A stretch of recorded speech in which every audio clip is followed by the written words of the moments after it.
Flexing 18 days of Ramadan, my iftar. Alhamdulillah, let's eat. 18 days sa Ramadan, kaya pa ba guys? Hapit na noon mahuman, kaya jud. O diba? For today's video guys, i-flex lang nako akong gibuhat karong adlaw. Naara akong shorba guys, wala ako nag-serve sa ako ang lamisa. Human ako serve dito sa ilaha, so ako na pod mo na ang akong gipangbutang sa akong lamisa.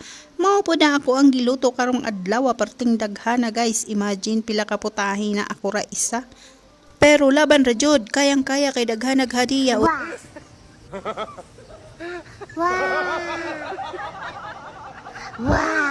Before and everything else guys, before and everything else, i-flex sa day na ko ang kusina sa kong amo.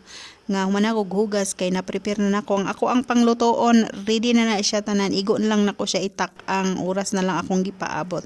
So naka-prepare nako og mga tamor para ibutang dito sa lamisa. Naapod ko'y ako, naapod sila ilaha. Syempre of course ako ang mayordoma sa kusina.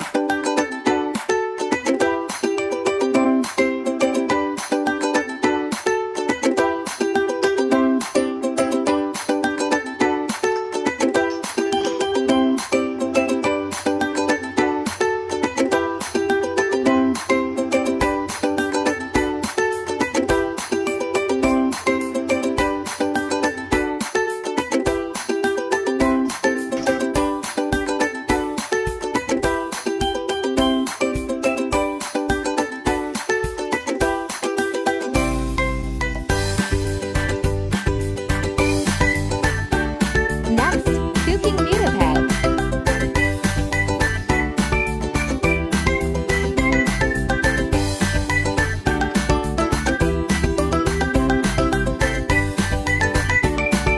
Rub in conditioner and shampoo.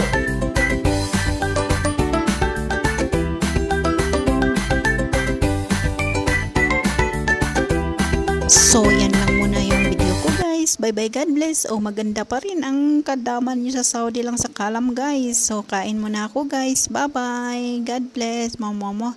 Ingat tayong lahat. Laban lang sa hamon ng buhay.